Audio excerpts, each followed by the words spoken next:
Então, onde os elementos internos vão participar. Então, esse é o processo. Aí te diz, então vamos fazer assim, você não consegue, então vamos meditar. Agora, se acalme. Quando a gente diz se acalme, é o mundo interno. Então, o mundo interno começa a existir. Aí você se acalme. Para você se acalmar, nós estamos fazendo a transição, né? Você se acalme. Para você se acalmar, você não olhe nada ao redor, esqueça tudo ao redor. Olhe um ponto, olhe a sua energia. Inspire e expire. E assim você acalma o corpo, você acalma a energia, acalma a mente. A pessoa não conhece paisagem, então a gente deixa corpo, energia e mente.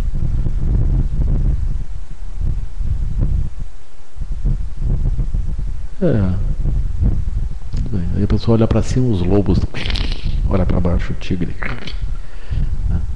Não. Calma. Calma, né?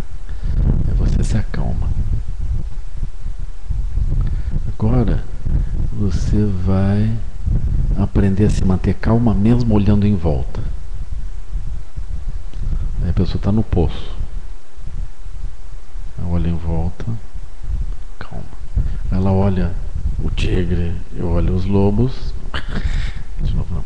Nós precisamos calma, mesmo com tigre e com lobos. Aí a pessoa aprende a olhar com calma o tigre e os lobos, o urso.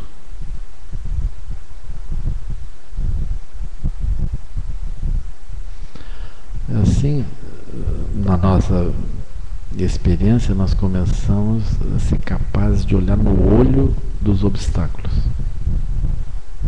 sem perder a estabilidade. Porque os obstáculos, eles nos perturbam, nos derrubam, nos tiram a eficácia, a capacidade de ação, porque quando nós olhamos no olho deles, nós trememos e a nossa mente gira. Então a gente vai treinar, ser capaz de se manter lúcido e estável, mesmo olhando no olho do adversário.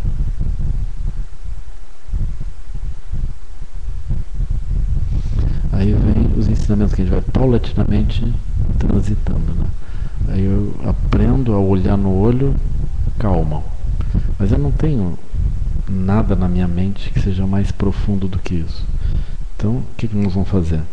Nós vamos olhar agora e vamos utilizar a abordagem Mahayana. A abordagem Mahayana é assim. Aqueles seres estão com aquela cara porque eles estão mal também. Estão mal. Então eu não estou mais olhando apenas para mim. Eu estou olhando para o outro, mas eu já não estou olhando apenas para o outro. Eu estou olhando para dentro do outro. O outro está agindo assim porque ele está mal. Então, aí vem assim, o voto Mahayana. Os seres todos estão numa situação difícil. Eu estou voltado a ultrapassar a aparência assustadora dos seres, olhar para dentro deles e aspirar que eles se acalmem, que eles fiquem melhor, que o tigre se acalme, que os lobos se acalmem. Então, eles estão numa situação aflitiva. Então nós aspiramos que eles ultrapassem a situação aflitiva deles. Quando a gente diz isso, o que acontece dentro de nós? Nós desarmamos os referenciais que nos perturbam. Porque a gente olha aquele ser com aquela cara horrível e nós desarmamos os fatores que nos perturbariam. Agora, quando eu vejo a perturbação do outro, brota compaixão. Isso numa linguagem popular seria mais ou menos assim. Eu acho que essas coisas de criança, assim, né? Olha, cara feia para mim é fome. Uma coisa de linguagem meio de gaúcho. Assim, o outro faz uma cara feia. A cara feia para mim é fome. Ou seja, tu está te sentindo mal, por isso que tu está assim. Eu não vou me sentir com medo. É mais ou menos isso. Então nós estamos vendo que o outro está se comportando mal porque ele não está bem. Essencialmente isso. Aí eu aspiro. Quanto pior a cara do outro, maior o impulso de socorrê-lo. A gente pode não saber como fazer, não ter meios, mas o impulso nosso não é mais raiva nem medo, é socorro, né? Então a gente precisa fazer essa transição, isso faz parte do treinamento. Eu não estou com nada ainda, não estudei vacuidade, não estudei nada. Nós estamos fazendo uma transição, assim, passando de uma visão que não tem solução para outra visão. A gente vai indo, né? Aí essa abordagem Mahayana da compaixão, ela encerra a coisa mais hábil que a gente pode fazer em meio ao mundo, né? Então assim, a gente usaria isso em todas as direções. Então nós geramos uma visão de terra pura. Se nós coletivamente nos olharmos sempre com esses olhos e buscarmos produzir benefício para o outro, absorvermos as negatividades do outro e tentarmos ver dentro do outro coisas positivas e promover coisas melhores, esse é o Mahayana, essa abordagem Mahayana. Naturalmente a abordagem Mahayana, ela é muito mais profunda, ela vai bem adiante, ela cruza agora e entra nos métodos extraordinários, onde nós vamos não só gerar essa sabedoria que vem da meditação, mas nós vamos entrar no Prajnaparamita e nós vamos avaliar a realidade, aprender a construí-la de outros modos, né? Assim.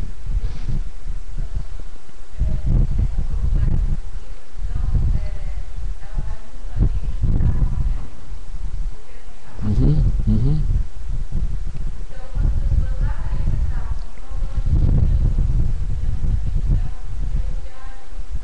Com certeza. Não, na verdade, a abordagem budista ela reconhece a importância da palavra karma, mas o budismo inteiro está voltado a ultrapassar o karma. Ele não está voltado a obedecer o karma. Nós nos estruturamos para ultrapassar isso.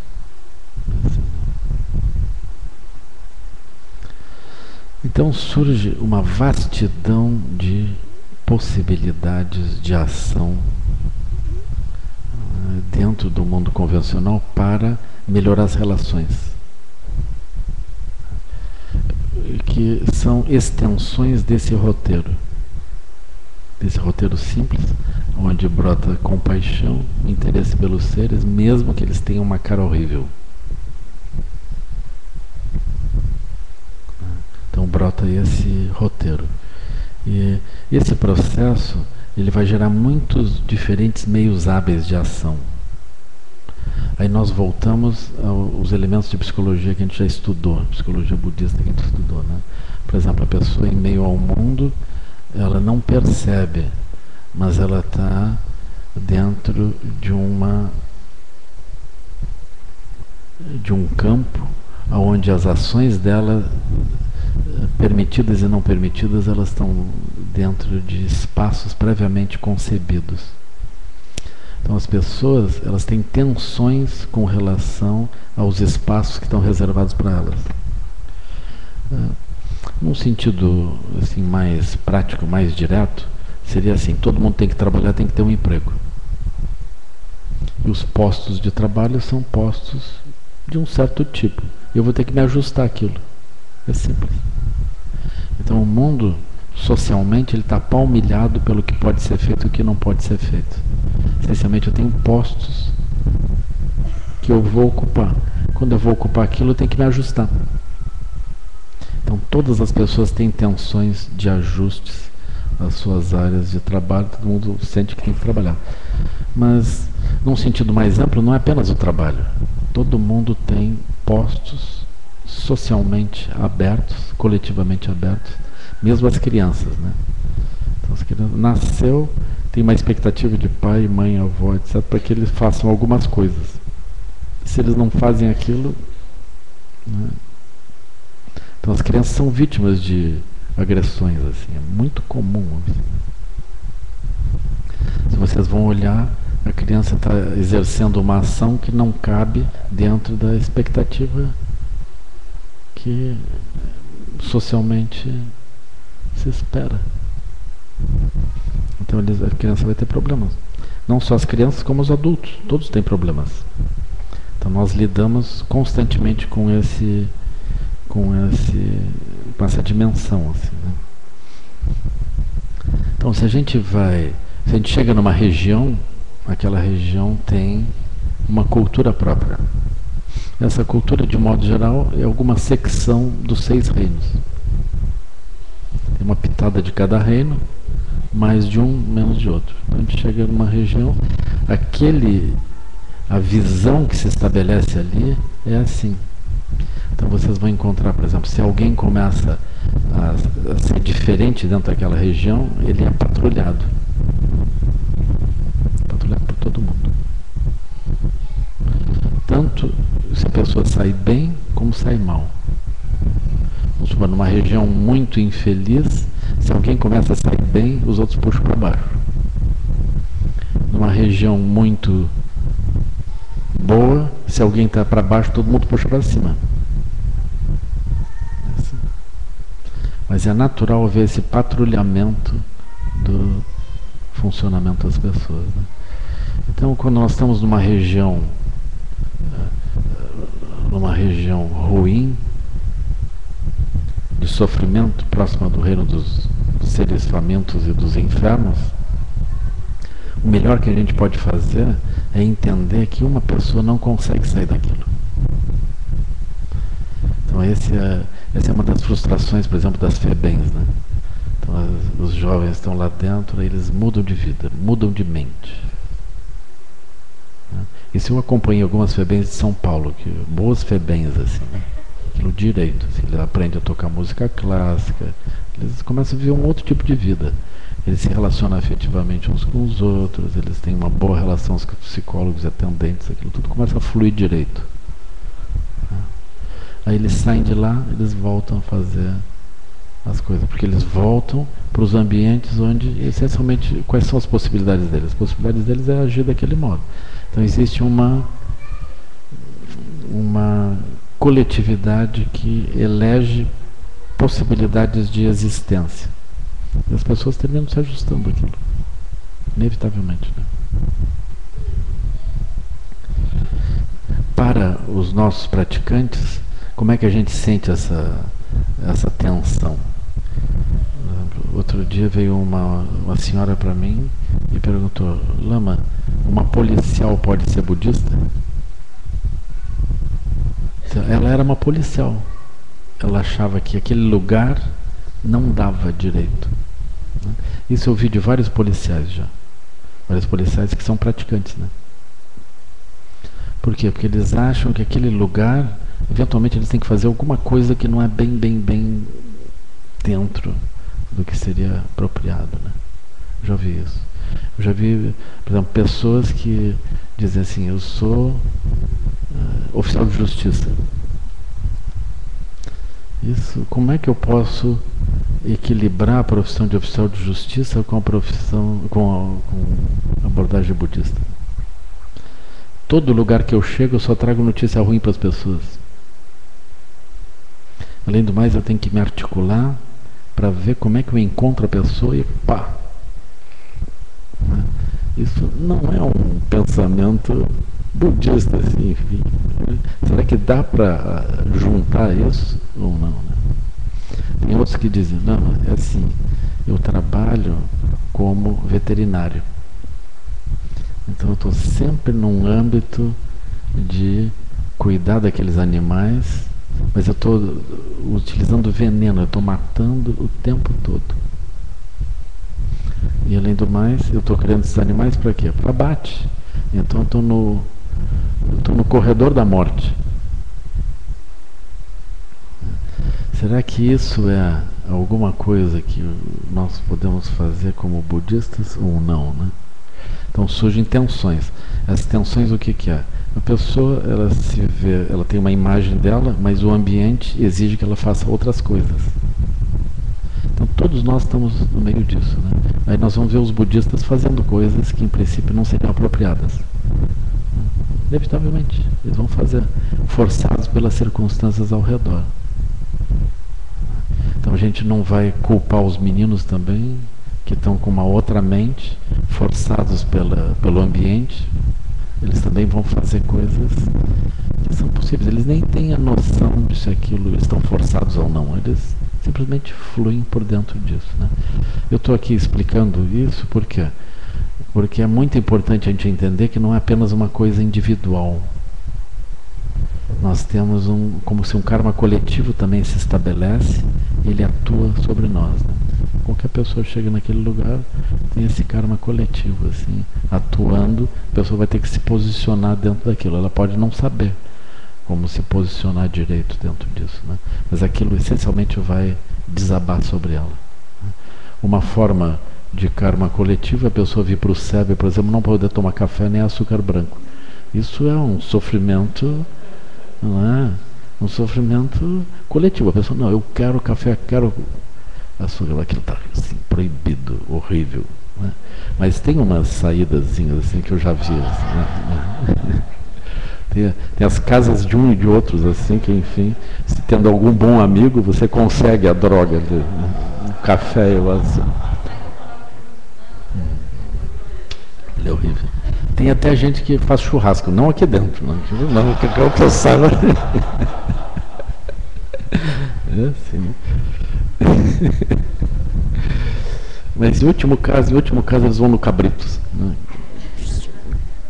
Que aliás eles botaram o símbolo do Cabritos.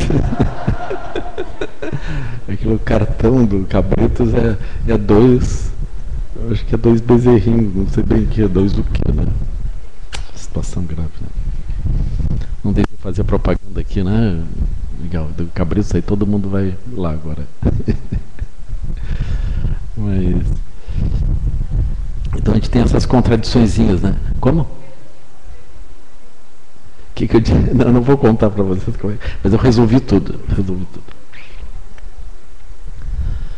Mas essencialmente a gente tem essa situação ao redor, né? Ao redor que nos leva para uma coisa ou para outra, assim, né?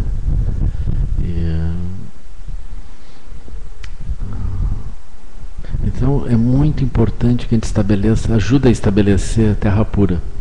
Muito importante. Muito, muito, muito importante. Porque terra pura significa uma mente coletiva propícia, favorável. Quando as pessoas fazem ações não virtuosas, elas têm problemas. Elas se preocupam, elas ficam ansiosas, aquilo faz mal para elas. Quando as pessoas fazem ações melhores, elas se tranquilizam. Sem a pessoa se tranquilizar, ela nunca vai meditar. Se a pessoa não meditar, ela não estabiliza a mente. Se não estabiliza a mente, não tem como olhar com profundidade as coisas. É uma questão assim de velocidade, né? Por exemplo, se vocês estão passando os olhos muito rápido pelas coisas, você não tem condição de ver. Então vamos supor, a pessoa está viajando de carro, ela vê algumas coisas. Se ela está andando de bicicleta, ela vê outras. Se ela está andando a pé, ela vê outras. Se ela anda e para, ela vê outras coisas. Se a pessoa parar naquele lugar da viagem e ficar 30 minutos ali, ela vai ver um universo. Só que as pessoas estão andando de avião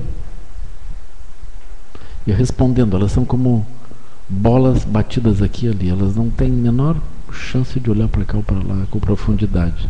Então não tem como ultrapassar aquela realidade, não tem como. É como se nós estivéssemos num jogo muito intenso. No meio do jogo nós só olhamos para o jogo. Mas se eu puder, por exemplo, parar um pouquinho, ter um intervalo, uma paradinha, eu descubro outras formas de fazer as coisas andarem melhor. Então eu preciso disso. Mas as pessoas que estão fazendo ações não virtuosas, elas estão muito aceleradas, elas vão acelerar mais pela própria ação não virtuosa. Elas aceleram muito. A capacidade delas de olhar com profundidade vai a zero. Assim, uma cultura como de terra pura, ela ajuda as pessoas, porque as pessoas se acalmam. Não que todas as pessoas que se acalmem vão ganhar profundidade, não é isso. Eventualmente as pessoas se acalmam e amolecem. Aí não vem mais nada. A gente tem que lembrar, cuidado que tem um tigre embaixo, que tem os lobos em cima. Oh, a verdade, eu tinha me esquecido. Aí a pessoa vai seguindo. Então, se a gente consegue fazer isso, é uma boa coisa. Existem métodos de ajudar coletivamente as pessoas a gerar visões melhores, né? A gente desenvolveu algumas coisas nesse sentido também, né? E a gente usa esses métodos, e esses métodos eles funcionam. São muito úteis para melhorar o ambiente social coletivo, né? Eu não vou entrar aqui porque não é o nosso ponto, mas fica esse dentro do nosso índice, né? E esse ponto é um ponto que pode ser trabalhado e pode ser aprofundado. Como promover isso, né? Agora vamos supor, nós estamos agora então trabalhando em nível individual e nível coletivo, buscando o quê? Buscando que as relações sejam melhores conosco mesmo, com as outras pessoas, das pessoas entre si, das pessoas com as autoridades, regentes dos espaços e com a natureza. Se a gente melhorar isso, tudo melhora. Quando nós tivermos esses méritos, nós podemos fazer as outras etapas, nós vamos andando nas outras etapas, né? Então isso seria a abordagem comum, né? Abordagem comum. Onde dentro da abordagem comum eu expliquei um pouco a posição do budismo, como que nós estamos olhando com um olho mais profundo para promover essa abordagem comum. A abordagem comum é melhorar as relações de nós e os outros, né? Eventualmente nós podemos coroar essa parte com a prática de Metta Bhavana, né? Que é uma prática muito simples. A gente olha para os seres e diz que eles sejam felizes, que eles superem o sofrimento, enquanto as causas da felicidade superem as causas do sofrimento. Muito bem. Um a um, cada um. A gente olha com esse olho. Se a gente consegue fazer isso, as nossas relações melhoram. Elas nos perturbam menos. Portanto, a gente tem mais capacidade de aprofundar. Então, essa questão de aprofundar vem agora, né? Como é que a gente vai introduzir com essa segunda parte, que é a ação no mundo com um nível de lucidez, né? Um nível de Prajnaparamita, um nível de compreensão da coemergência, compreensão desses elementos todos que eu estava citando ontem. Então, dentro dessa parte onde a lucidez é possível, como é que os ensinamentos se colocam? Os ensinamentos se colocam, a gente podia pensar, todo mundo gostaria de saber onde é que eu estou, como é que eu estou no ranking, né? Quanto falta para a iluminação, assim, o que já aconteceu. Precisa de uma régua para saber, né? Então a régua, dentro dessa perspectiva mais ampla, a régua ela está ligada à paisagem. Então, se a gente quiser saber onde é que está, olhe em volta e descreva o que você vê. É tão simples assim. Se você olhar em volta e ver seres lastimáveis, seres problemáticos, e não sei quanta coisa assim, você está provavelmente pelos reinos inferiores. Se você olhar em volta e se sentir na terra pura, por exemplo, ou nas mandalas, aí você está realmente progredindo. Então esse é o critério. Se você se sente em alguma mandala, você avançou. Se você se sente em terra pura, você avançou. Se você se sente cercado de inimigos, reino dos infernos, literalmente. Dá para fazer assim, com a revista Capricho, né? Veja onde que você vive, né? Quando você olha os seus irmãos, você tem que sensações? A pessoa aí vai pontuando aquilo, daqui a pouco você está nos infernos quentes, você está nos infernos frios, está no reino com pitadas de demônios famintos, né? O seu rosto deveria ser a sua cara, como é que já tem até uma expressão ali. Assim, a pessoa não precisa que alguém avalie. Ela descreve o mundo como ela vê. A pessoa está ali. É isso. Não é que a pessoa seja isso ou seja aquilo. A pessoa tem uma natureza livre. E ela é o ser do mundo que ela vê.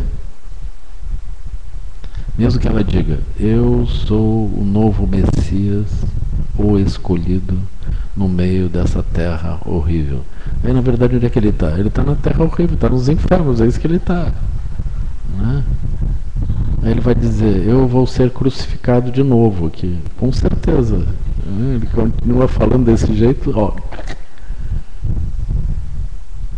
Não é crucificado, vai ser no mínimo acalmado com uma injeção. Assim.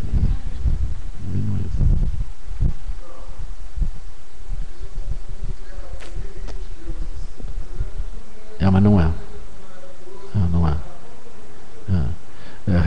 Terra pura. Desculpa, é reino dos deuses. Por exemplo, a pessoa quer que tudo melhore, né? Aí vai para a praia.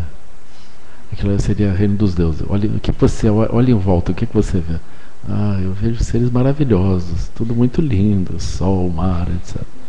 Pois é, isso é reino dos deuses, não é liberação. Terra pura é assim. A gente olha para os seres, a gente aspira a felicidade deles, a gente estabelece relações apropriadas com eles. Né? Então a pessoa pode estar no reino dos deuses com um olho meio assim, um olho matador, assim, né? Que não é bem um olho elevado. Né? A pessoa está olhando como que ela pode levar alguma vantagem em relação aos outros. Como que os outros vão operar e ajudá-la. A pessoa está autocentrada. Em terra pura a pessoa ela busca trazer benefício para si, mas para os outros. Ela se alegra, ela tem um long disso. Ela se alegra quando ela causa benefício, já está operando as bênçãos de Ratnasambhava, né? A sabedoria da igualdade já está operando ali. Ou seja, quando a pessoa causa benefício para os outros, ela já se alegra, né? O lung aparece assim. É antes do... isso está tudo junto.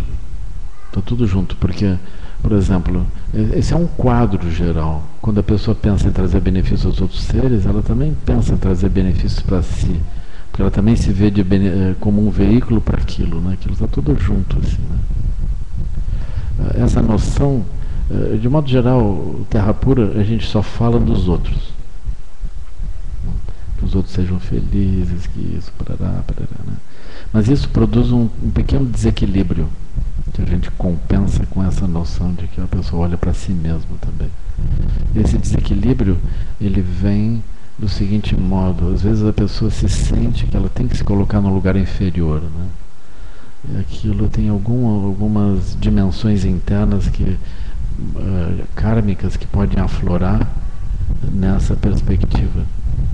Então a pessoa ela pode gerar um desequilíbrio dentro disso. Então é importante ela entender que ela tem que cuidar de si mesma. E esse é um bom desafio, porque muitas vezes as pessoas não conseguem cuidar de si. Né? Então elas comem errado, elas fazem uma série de coisas equivocadas. E quando a pessoa entende que ela deveria cuidar de si, ela encontra esse desafio. Por que eu não cuido? Por que eu não como o que eu devo comer, mesmo sabendo o que eu devo comer? Por que eu não faço o que eu tenho que fazer? Então a pessoa se defronta com esse mundo interno. Terra pura não é um reino de verdade, é um veículo. É como se fosse o veículo do bem. Eu arrumo tudo certinho. É que não tem uma garantia que a gente vai atingir a liberação ainda. Mas eu tenho um veículo para isso. Existe uma identidade ali dentro. Terra pura, a pessoa não ultrapassou a identidade, ela tem uma identidade. Às vezes essa expressão terra pura é usada, terra pura dos Budas. Aí seriam as mandalas. Aí não seria terra pura propriamente. Né?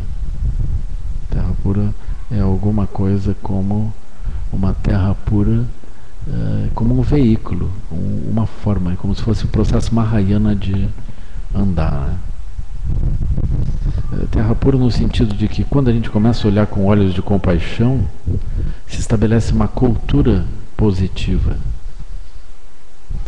E nós andamos muito melhor. Vamos supor assim, a escola, né?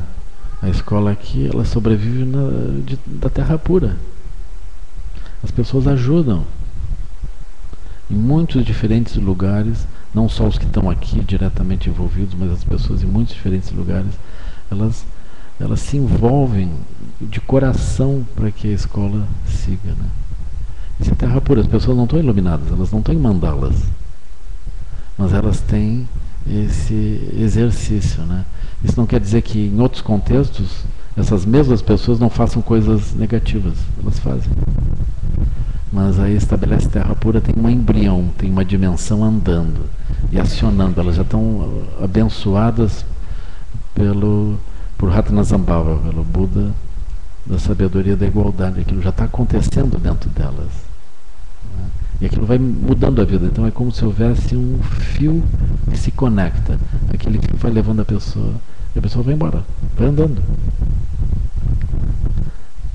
É que surge uma saída, surge um processo de ultrapassar um fio de seda, desceu dentro do poço. A pessoa, se segurar aquilo, ela não sai ainda, mas ela já tem uma conexão. Um pouco mais adiante aquilo vai se reforçando, ela sai na cara dos lobos e vai embora, sai do poço.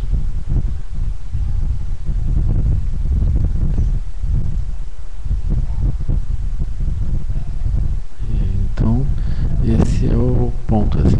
Aí quando nós estamos atravessando, nós inevitavelmente vamos nos conectar em mandalas. Então esse seria o referencial. Mas enquanto a gente não se conecta em mandalas, nós vamos fazendo um processo progressivo. Ou seja, a gente está dentro desse barco que é terra pura, tentando estabelecer relações apropriadas com os outros, né? Isso é o barco de Chenrezig, esse é o caminho de Chenrezig, né? Nós estabelecemos relações apropriadas, buscamos trazer benefício aos outros seres. O barco de Chenrezig é o barco geral, né? Eu não vou dizer que pessoas negativas, assim, com uma mente negativa, buscando trazer sofrimento aos outros, etc., não possam sair também, não possam atravessar da ignorância, da confusão para a liberação, né? Mas eu acho muito difícil. Muito difícil. É como alguém passando de carro entender a vida das formigas numa região onde a pessoa passou. Ela não vai nem ver as formigas. Não vai entender nada.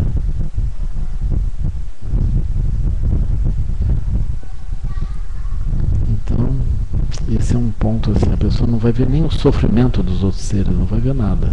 Ela simplesmente cruza, autocentrada, assim. Então, muito difícil que a pessoa gere isso, né? Não vou dizer que é impossível, mas é muito difícil. No mínimo, todo o processo analítico, ele se torna improvável. Se a pessoa cruzar, ela vai cruzar por bênçãos, vai cruzar por um processo onde ela vê a mandala repentinamente. E vendo, ela tem um espanto que queima o karma todo e ela atravessa. Isso é possível, né? Mas eu acho melhor não tentar por aí, assim. Então, esse caminho geral do budismo é o caminho da tranquilização. Então vocês vão encontrar o Buda sentado, calmo. Esse é o caminho. Então nós estabelecemos relações apropriadas e sentamos. Se a gente estiver aflito, a gente não consegue sentar. Um exemplo disso no Japão é a posição de Seiza, ajoelhado, né? Se diz que essa é a posição do Bodhisattva. Isso é muito interessante, assim. Por quê? Porque os samurais, eles começaram a praticar. Então eles sentavam em Seiza para poder pular, com a espada na mão já. Então, eles sentavam em Seiza com a espada na frente. Por quê? Porque eles estavam em guerra constante, o tempo todo em conflito. Então o budismo entra nessa região e encontra seres que estão em guerra. Como é que eles começam a praticar? Eles praticam em Seiza. Porque a qualquer momento eles podem ser atacados, em qualquer lugar. É muito incrível isso. E aí, da visão do Bodhisattva surge o código do samurai. Uma emanação disso, né? Então vocês podem imaginar a compaixão dos mestres budistas convertendo aqueles seres completamente desenfreados em algo que tem um código, sem interromper o processo, porque aquilo era o mundo daquele tempo, né? Então nós vamos fazendo isso. Aí os próprios samurais, os seres perturbados, os seres agressivos, lutadores, salteadores, né, traziam a justiça com eles. A justiça era o que eles pensavam, né? Esses seres, eles se acalmam, né? Aí nós vamos nos acalmar. Shamatha. Quando a gente se acalma, a gente ganha poder também. A energia aparece. Então essa é a prática. A gente faz isso, aí na sequência entra o Prajnaparamita. Entra o Prajnaparamita. Então o Prajnaparamita, ele vai trabalhar com emergência. Aí nós vamos descobrir que o mundo ele é plástico, ele é Vajra. E isso vai nos permitir construir as várias mandalas.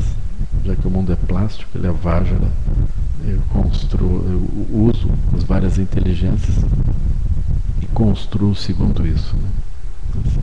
Então, essa construção da mandala é um recurso extraordinário, né? Maravilhoso, assim. Então, nós construímos as mandalas, reconhecemos construímos a nossa entrada na mandala, né? A mandala está lá. Aí nós reconhecemos as inteligências disponíveis e começamos a atuar de acordo com essas inteligências. A gente vê que tudo flui. Porque é como se fosse, vamos dizer, numa analogia, uma pessoa num barco à vela. Ela olha o vento e usa o vento para se mover. Aqui nós temos pelo menos 5 ventos. Nós temos os lungs de cada um, que são os ventos de cada uma dessas deidades. Então, por exemplo, se eu me associo à sabedoria do espelho, eu tenho o lung de Akshobhya. Ele vai nos empurrar, né? Quando a gente entende a mente do outro operando no mundo dele, brota esse lung, brota em nós também compaixão, amor, alegria e equanimidade. E nós ultrapassamos os 6 reinos. Nós não estamos mais olhando a nossa inserção nos 6 reinos. Nós estamos olhando os seres no mundo deles. Nós não temos nem lugar ali. A gente não está nem perguntando que lugar eu tenho. Estou olhando o ser no mundo dele. Aí nós saímos fora disso. Só que as sabedorias elas estão disponíveis. Eu posso atuar desse modo. Quando eu atuo desse modo, não só a mente opera assim, como a energia também é sustentada. Então vem o vento e nos leva. Não só essa energia é sustentada, mas quando nós interagimos com os outros, as relações se tornam completamente diferentes. Então surge um vento positivo. Vocês conseguem falar com a outra pessoa, dentro do mundo da outra pessoa, com compaixão, amor, alegria e equanimidade, tudo muda completamente. Então esse é um meio hábil para agir no mundo. Meio super hábil. Meio super efetivo. Funciona. Do mesmo modo, vocês usam a sabedoria do espelho. Agora olhem os seres e vejam o que eles precisam para mudar aquela cara horrível deles. Esse olhar já é compaixão. Vocês estão olhando com compaixão. Aí vocês também estão olhando com amor. Vocês estão vendo qualidades que o outro tem. Vocês estão usando a sabedoria do espelho para ver isso, mas quando vocês veem isso, brota um interesse em ajudá-los. Mas se vocês ajudam eles, o que os seres vão pensar? Vocês vão se alegrar. E o vento flui. Flui numa direção positiva, porque vocês vão fazer coisas positivas para eles. Positivas mesmo.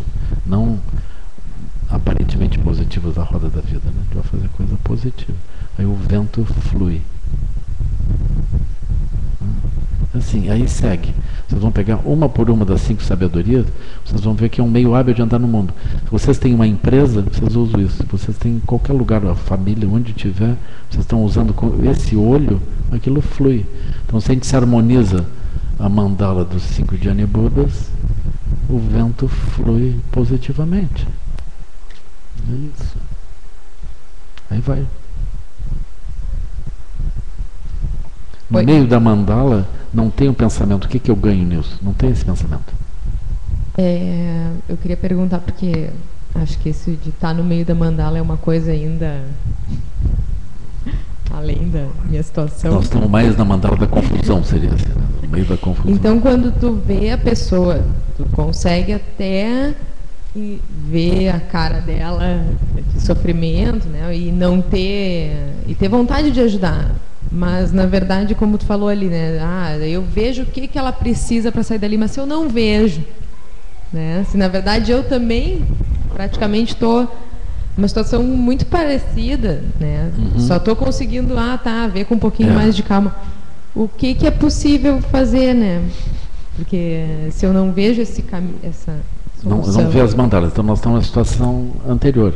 Então a gente diz que ele seja feliz, que ele supere o sofrimento, enquanto as causas da felicidade superem as causas do sofrimento, e a gente já vai indo rápido para evitar qualquer problema. Assim. Esse é um meio hábil. Mas já foi um progresso, né? Que já chegou perto, olhou no olho, disse que seja feliz, que supere o sofrimento, já vou indo ali. Assim.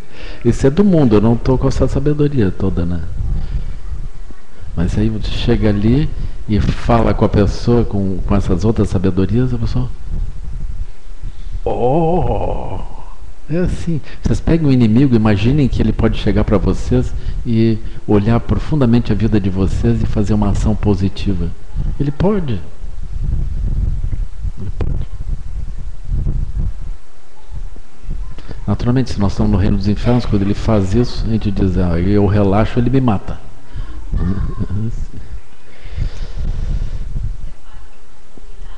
Quando que é válido? É por compaixão. Aí tem as ações iradas. Por exemplo, causalidade, né? Essa irada todas as mães sabem fazer, né? Sempre por compaixão, com certeza. Né? Quando não é, deveria ser, mas enfim é. Né? Então, a ação irada é quando, por exemplo, uma criança vai fazer alguma coisa ruim, que vai fazer mal para ela, a gente intervém. Se a criança não entende isso, se a criança não entende, ele sacode. Assim. Isso que coisa mais danada. Aí, quando... Então essa é a ação, né? A ação irada é compassiva, ela não é uma ação contra o outro, é uma ação em benefício do outro, né? Assim.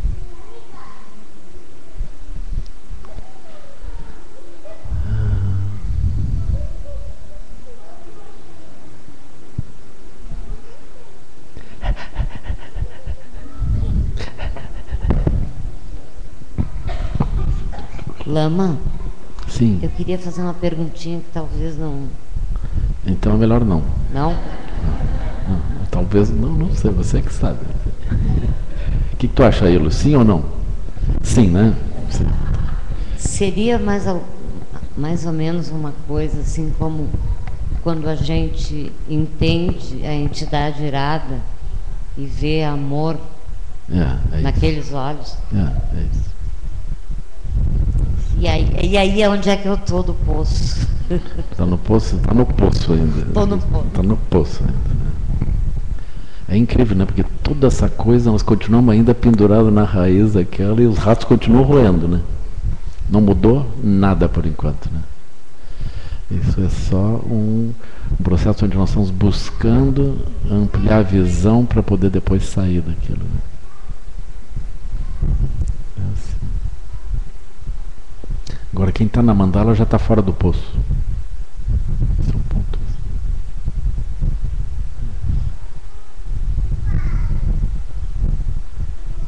Então,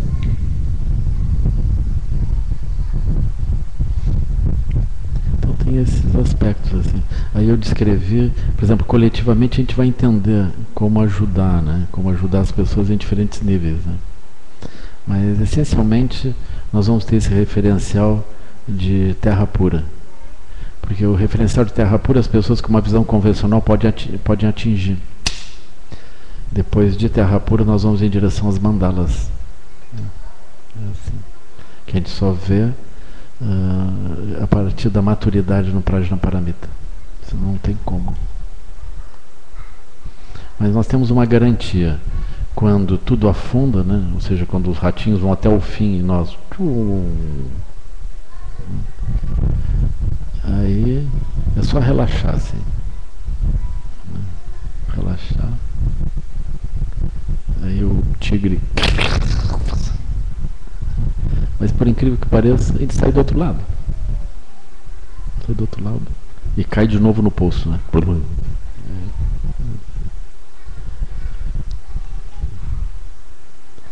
Então, os meios hábeis, eles incluem isso, né? Vocês não pensem que as mandalas são coisas estratosféricas, elas estão ao alcance, elas estão todas disponíveis, né? É muito lindo isso, assim.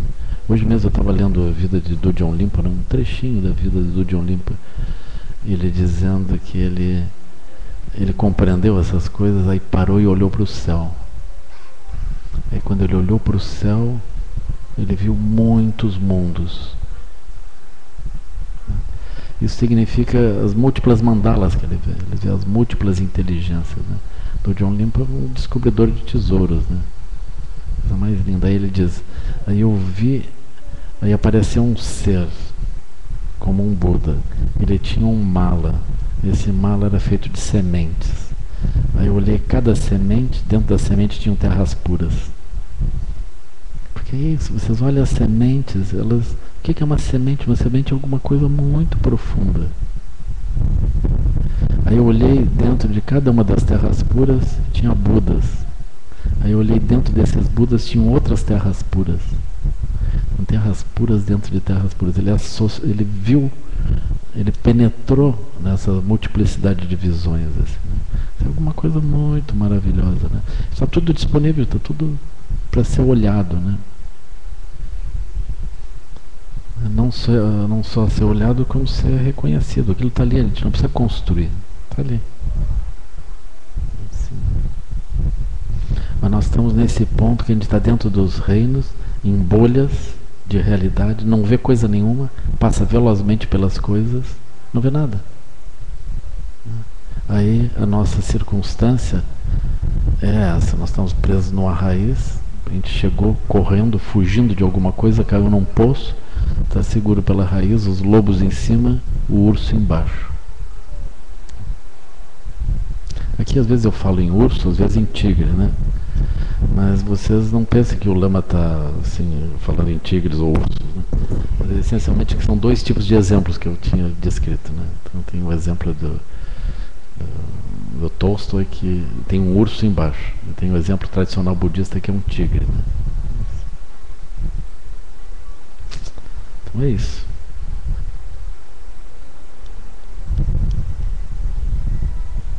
Então, que os méritos desse encontro se expandam e toquem a todos.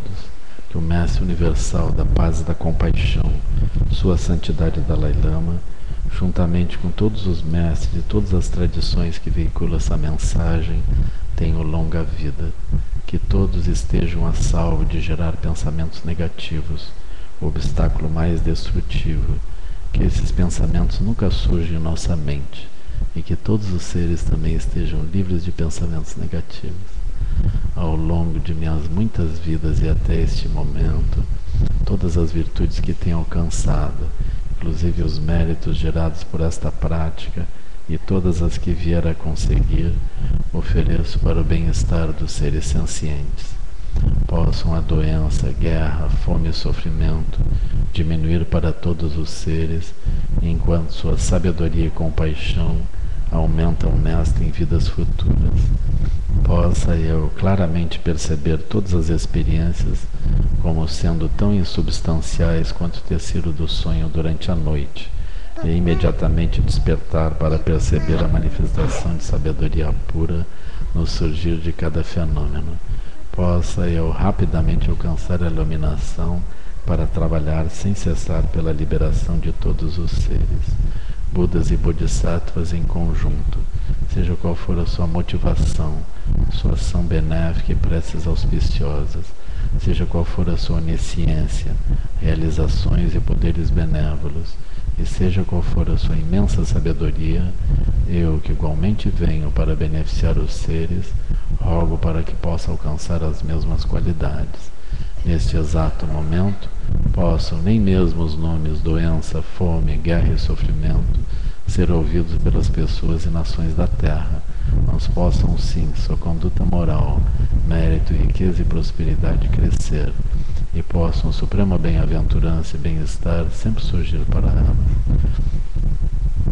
Gangrirawe Korve Jinkansum Pendandeu Amaludiu Enecherezinwa Zinjatsoe Jape Kyauche Bardu Tengyurchi Gangrirawe Korve Jinkansum Pendandeu Amaludiu Enecherezinwa Zinjatsoe Jape Kyauche Bardu Tengyurchi Gangrirawe Korve Jinkansum Pendandeu Amaludiu Zinwan Tenzin Jatsoe Jape Kyoche Bardo Tengyurchi Chime Kunye Pema Zambawa Tsasun Ramjan Kinsei no Pai Garkyo Ancho Truque Trupego Tenjin Zen 30 Tisho Chime Kunye Pema Zambawa Tsasun Ramjan Kinsei no Pai Garkyo Ancho Trupego Kutse Tenjin Zen 30 Tisho Chime Kunye Pema Zambawa Tsasun Ramjan Kinsei no Pai Garkyo Ancho Trupego Kutse Zen 30 Tisho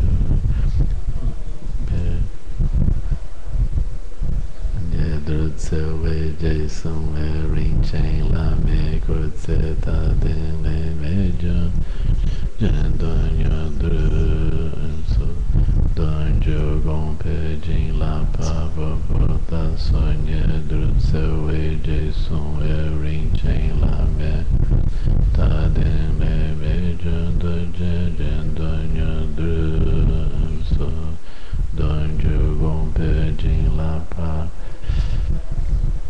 Kutsewe Jason Ring Chain Lame Kutse Taden Mejon Jandonyo Drutso Panden Deng Wei Nature Potem Payurin Nepada Zingpe Kebuna Kutse Gyotsan Tengyurchi Gusung Sanje Guru Rinpoche Madruponda Dewa Chimpoza Barche Consaldo Dudra Poza Deve Sochin Lato Sochin Sanwe Barche Ziwa Sampalon Jindu Parchin Jilo Dusung Sanje Guru Rinpoche Madruponda Dewa Chimpoza Consaldo do Draposa Soa Dev Sotin de Lato Sotin Nansão Ebartes e Wada